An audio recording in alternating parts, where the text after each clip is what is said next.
All right, hello everyone, and welcome back. Sorry about the slow start. Um, I have, as you can see, I have a baby bird here. First time showing my face too. Um, I like to ask people, which I'd love to hear as many of y'all's opinion on this, but I love to hear everybody's different idea on perfection and what perfection is and how perfection can exist. You're so pretty. Sorry, this guy's pretty cute. Guy or girl, we're not sure yet. But I've come to learn from Stoics, a bunch of famous people, Newton, Einstein, Tesla, all these great minds, that if you want to find perfection, you find it in nature. This is why I think that humans have gone to such a place in time where we seek too much comfort. Like I said before, it's unnatural for us to seek this comfort. We seek comfort in an unnatural way as it's hot outside, so I'm going to go inside and blast my AC. But we don't think about the actions of us blasting our ACs.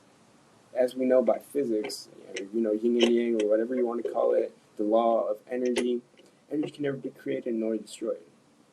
Good and bad or quote unquote, good and bad is always going to exist. Because I don't think there is a such thing as good and bad. But I think it's the fact that we do things knowing that they can have negative actions or they can have negative repercussions at the end of the road because we seek comfort. I love using AC as an example. The fact that it's hot outside and you want to go inside and cool down is you seeking comfort within a society or within an unnatural, I like to say humanic, like a human-like way. But and it's most people don't think about the negative actions of what being inside and having AC is. I understand that I'm one of these people and I still live in a society where my house has AC and everywhere I go has AC, and it's like I'm always just AC. It's like, how am I going to judge someone that lives this life when I live it too? That's why I pass no judgment. I get it, man. I'm a part of the problem too, but I'm trying to fix the problem at least. But I see the negative repercussions with AC as global warming. You try to control the temperature inside, we lose control of the temperature outside. And instead of it naturally being just livable, it's gotten to a point in stage where if you want to be outside, you have to fight to survive. Like here in Texas, by the way, I'm from Texas. I'm not sure if you can tell. But here in Texas, we've had probably past 3-4 weeks. It's been at 103 at least a whole 3 weeks. We've had a good amount of days in these 3 weeks that we've hit 106, 107. I've lived in Texas my whole life, and we have never had this much heat this long. And I think it's just a repercussion of our behaviors. Every positive action has equal and opposite negative reaction. But yeah, and I think that whenever people do their best to send nothing but positivity into the world, that they are going to get tested by God. That God is going to send them negativity, or He's going to send them what we would consider negativity. But what I've learned is if you're always willing to have, because that's the beautiful things that humans have, the fact that we can think like no other animal can. So why don't we use our brains to think?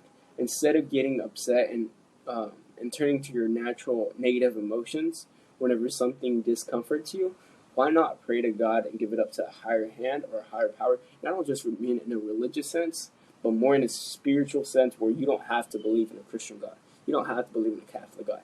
You just have to believe that God is nothing but love and hope and peace. And something bad happens to you that you couldn't control. Why get mad about it? It's out of your control. Be grateful to God that you're still here, and then look 20 steps ahead. Look a mile ahead of the road, and see what you're gonna get out of it. You want some more food, man? I think animals are the best listeners. But yeah, like, oh, all right, man. I'm glad you did that off of the paper. You're okay, man. You got to take a poop. Yeah, he took a poop. But back to what I was saying. Like I'm gonna be honest. Recently, I'm gonna speak from personal experience. Recently, I've been trying to be nothing but a positive and happy person. I'd like to think that I'm doing my best I can at it. Doing a pretty good job at it. But of course, nobody's perfect, and I'm not perfect. I hope others can help me, work on myself. But I don't expect others to. I'm going to turn off my camera since it is kind of low on battery. But recently, this past week, I was riding my bike to work. Most people don't know this about me, but I got in a car accident a couple months ago. Got rid of my car and decided to revert to something I like to call a little bit greener. It's not the greenest choice, but it's a little bit helpful, I guess. And I got an electric bike. But I had always had issues from it from the start, and it kind of just wasn't working out for me. But, it's God's plan.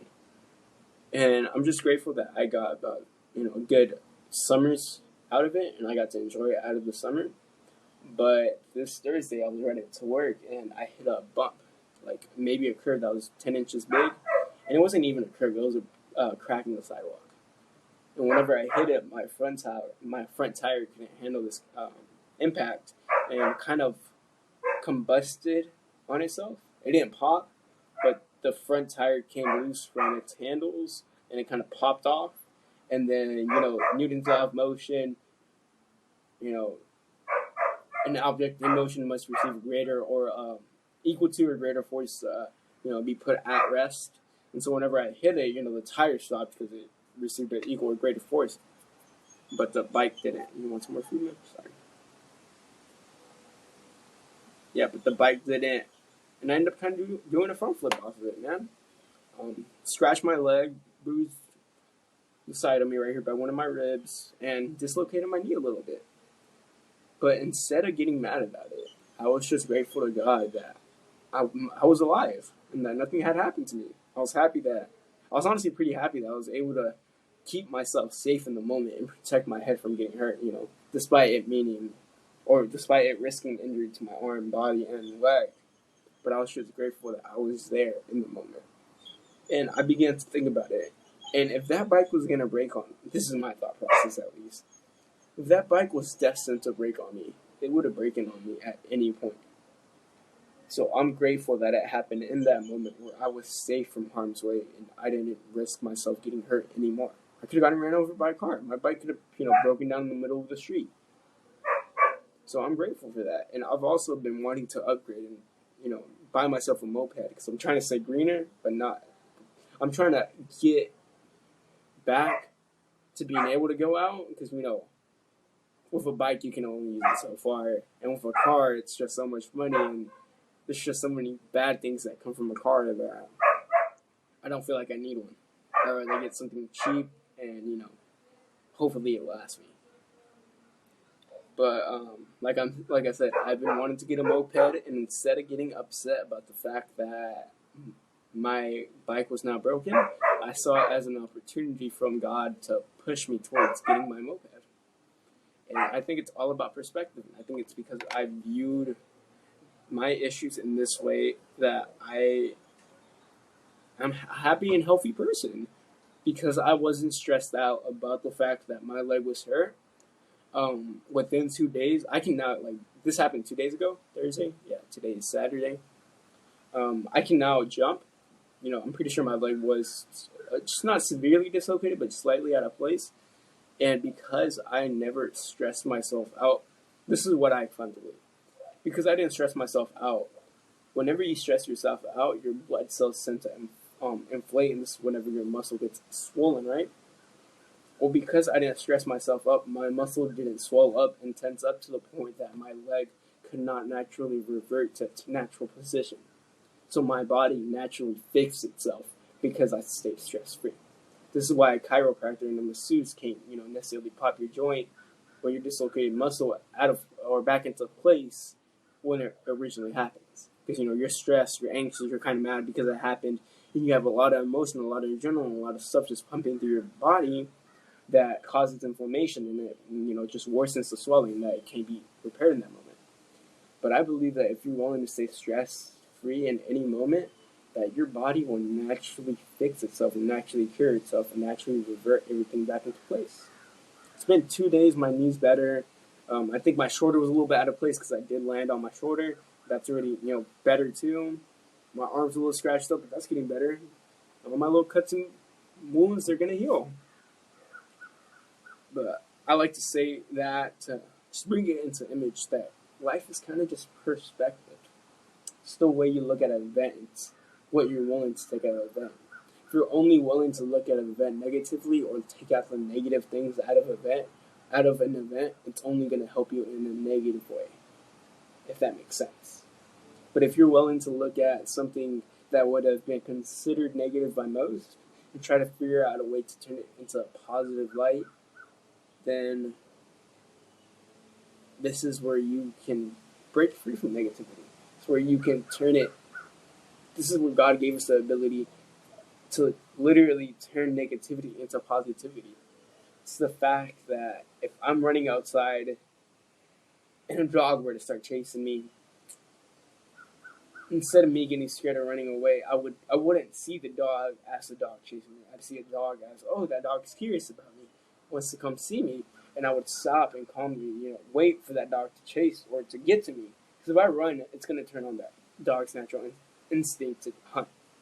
But if I stop there and let him chase me and let him, approach me, he's going to be confused. He's going to look at me like, hey, you should be scared. Why aren't you scared? Hey, you should be intimidated. Why aren't you intimidated? Hey, I should be able to sense your body switching from its automatic or sympathetic nervous system to its automatic nervous system. Why aren't you in fight or flight?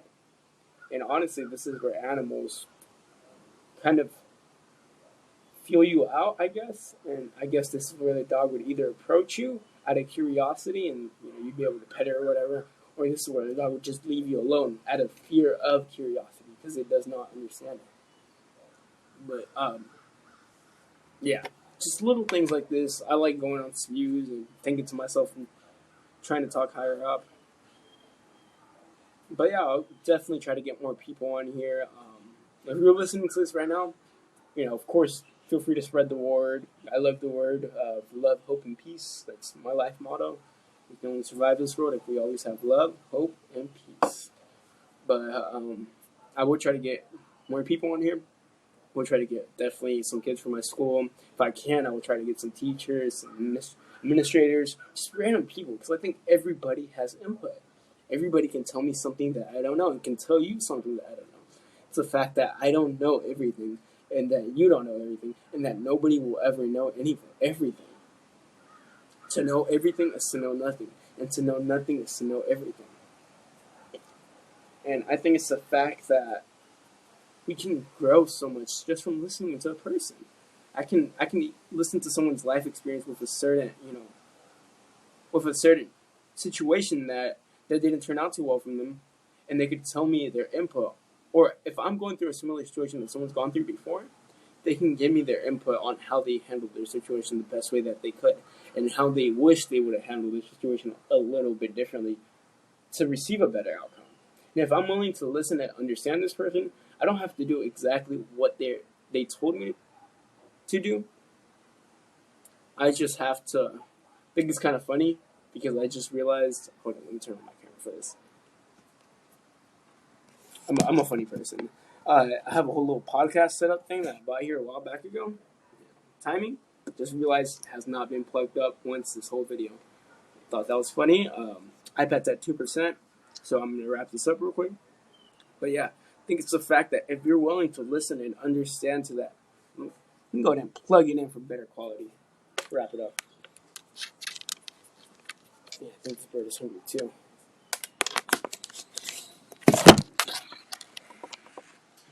You okay, buddy? Okay, buddy. Maybe starting to get overwhelmed by, I guess, me talking and stuff. Okay. It's okay.